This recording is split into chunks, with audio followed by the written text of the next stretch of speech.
Details of different cases of concave mirror.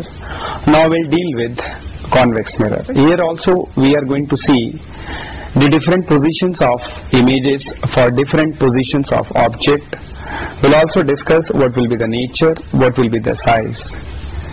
Again, I request students, you must familiarize yourself with these cases thoroughly, because then only the manipulation of numerical problems will be faster.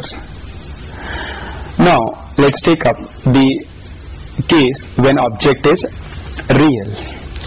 Now again, going by sign convention, focal length of convex mirror is always positive irrespective of orientation, and when we refer real object, u, that is the object distance, will be taken as negative.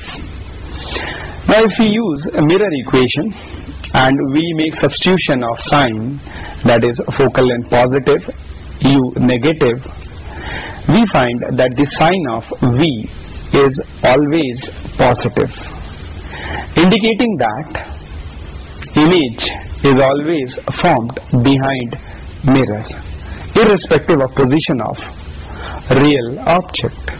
This we can also understand from the ray diagram. Let's take up an object denoted by AB. B is the arrow tip of the object.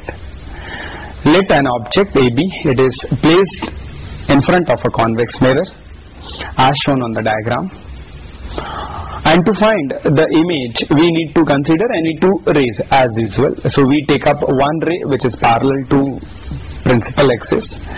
This ray after reflection will appear to come from focus. We take another ray hitting the pole directly, and this ray will be reflected off, making equal angle with the principal axis. We find that these two reflected rays are not going to meet in front of convex mirror. Now we need to produce them backward to find the position of image. Now when we produce them backward, we find the corresponding position of image denoted by A dash, B dash. It is very clear from the figure that image is formed behind mirror, small in size, between pole and focus, virtual, erect. So we can summarize by saying that in case of convex mirror, whatever be the position of a real object, image formed is always virtual, erect, small in size, formed behind mirror, between pole and focus. Now we move to the situation where our object is virtual. Now we know that in case of virtual object, our incident rays will be converging, and the point of convergence will be the position of virtual object.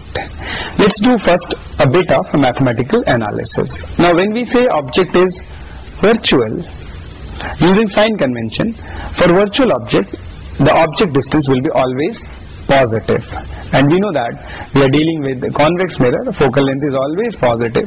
So if we make substitution in mirror equation, we land up with expression that v, that is image distance, will be equal to u multiplied by f in numerator, and in denominator we get u minus f. Now there are two cases possible. Clearly the sign of image distance will be dictated by the denominator, and we can see very clearly when u is more than f, that is object distance is more than the focal length, then denominator will be positive and v will be positive. That means we get virtual image.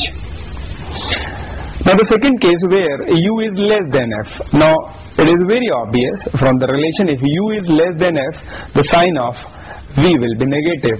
Negative means image is formed in front of mirror, and that will mean the real image. Hence we can say whenever object is virtual, the image can be virtual or real depending on the position of virtual object. We can go into the details of this situation by a ray diagram also. Let's consider the case.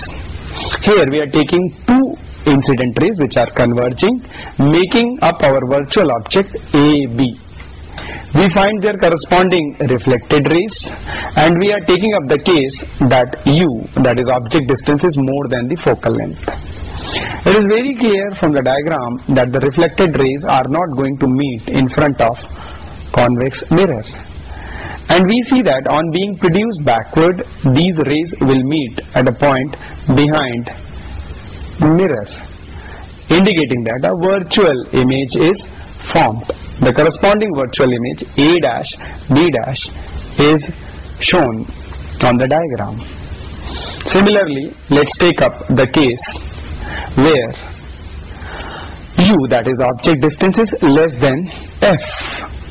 Again, we take the two incident rays which are converging, making up the object AB. Specifically the tip of the object, which is B, we consider their corresponding reflected rays, and we find that they are really meeting in front of mirror. Now anything which is found in front of mirror will be real. Now this image will be real. Now here I would like my students to note one point in previous case, that object is virtual. Now this virtual object is erect. Not in this situation.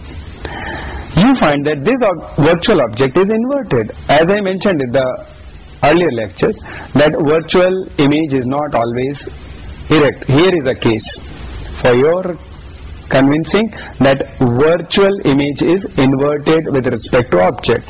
Mathematically also we can see. Now we know that magnification is minus V by U. U is positive, V is positive, the sign of magnification will be negative. Now this virtual image of a virtual object is inverted. So we can summarize, whenever object is virtual, there can be a real image or virtual image depending on the position of virtual object.